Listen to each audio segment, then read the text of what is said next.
മനോഹരമായ വാണിയമ്പലം പാറയെക്കുറിച്ച് നിങ്ങൾക്ക് എല്ലാവർക്കും അറിവുണ്ടാവും അല്ലേ? ഇതൊരു ടൂറിസ്റ്റ് ഡെസ്റ്റിനേഷനായിട്ടാണ് പലരും മനസ്സിലാക്കി വെച്ചിട്ടുള്ളത്. യഥാർത്ഥത്തിൽ ഇതൊരു അമ്പലമാണ്. 62 ഏക്കറോളം വിസ്തൃതിയുള്ള വലിയ ഒരു പാറയ്ക്ക് മുകളിൽ സ്ഥിതി ചെയ്യുന്ന ശ്രീ ബാണാപുരം ത്രിപുര സുന്ദരി ദേവി ക്ഷേത്രം ആണ്. വളരെ ഫേമസ് ആയിട്ടുള്ള വളരെ പ്രാധാന്യമുള്ള ഒരു ക്ഷേത്രം തന്നെയാണ് ഇത്. ഇവിടെ ഇപ്പോൾ പുതിയ ക്ഷേത്രത്തിൻ്റെ പൂർണ്ണമായും കൃഷ്ണശിലയിൽ നിർമ്മിക്കുന്ന പുതിയ ക്ഷേത്രത്തിൻ്റെ പണികൾ നടന്നുകൊണ്ടിരിക്കുകയാണ്. അപ്പോൾ അതിൻ്റെ കാഴ്ചകളൊക്കെ നമ്മൾ ഉൾപ്പെടുത്തിയിട്ട് ഒരു വലിയ വീഡിയോ നമ്മുടെ ചാനലിൽ തന്നെ കിടപ്പുണ്ട്. ഇതിൻ്റെ പുറകിലൊക്കെ ഒരുപാട് കഥകളും കാര്യങ്ങളൊക്കെ ഉള്ളത് കൊണ്ട് അതൊക്കെ നമ്മൾ അതിൽ ചിത്രീകരിക്കാൻ ശ്രമിച്ചിട്ടുണ്ട്.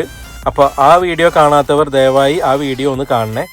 ഇതുപോലുള്ള മനോഹരമായ വീഡിയോകൾ കാണാൻ സബ്സ്ക്രൈബ് ചെയ്യാനും സപ്പോർട്ട് ചെയ്യാനും മറക്കരുത്. അപ്പോൾ ഇവിടെ ഒരുപാട് സാമൂഹ്യ വിരുദ്ധരുടെ വിളയാട്ടം കൂടിയത് കാരണം ഇപ്പോൾ ചില നിയന്ത്രണങ്ങളും കാര്യങ്ങളൊക്കെ വെച്ചിട്ടുണ്ട്. രാവിലെ ഏകദേശം 6:30 മുതൽ ഒരു 10 മണി വരെയും വൈകുന്നേരം 5:30 മുതൽ ഒരു 7 മണി വരെയുമാണ് ഇവിടേക്കുള്ള പ്രവേശനം നിശ്ചയിച്ചിട്ടുള്ളത്. ഈവനിങ്ങിലൊക്കെ നമുക്ക് സൂര്യാസ്തമയം കാണാനൊക്കെ പറ്റിയ ഒരു അടിപൊളി സ്പോട്ടാണ്. ഈ കാണുന്ന ഒരു ഭാഗത്തു കൂടി കയറി കഴിഞ്ഞാൽ നമുക്ക് വിശ്രമിക്കാനും സൂര്യാസ്തമയം കാണാനൊക്കെ ഉള്ളൊരു ഭാഗത്തേക്കാണ് പോവുക. ഈ പടിക്കെട്ടുകൾ കയറി കഴിഞ്ഞാൽ നമ്മൾ അമ്പലത്തിലേക്കാണ് പോവുക. അപ്പോൾ അമ്പലത്തിൽ പോകാൻ വരുന്ന വിശ്വാസികളും മറ്റും മാത്രം പടിക്കെട്ടുകൾ കയറി പോകാൻ ശ്രദ്ധിക്കുക. അല്ലാത്തവർ ഇപ്പുറം വഴി ഈ കാണുന്ന വഴിയിലൂടെ പാറയ്ക്ക് ഒരു സൈഡിലേക്ക് നമുക്ക് എല്ലാവർക്കും പ്രവേശിക്കാവുന്ന രീതിയിൽ അവർ സെറ്റ് ചെയ്തിട്ടുണ്ട്.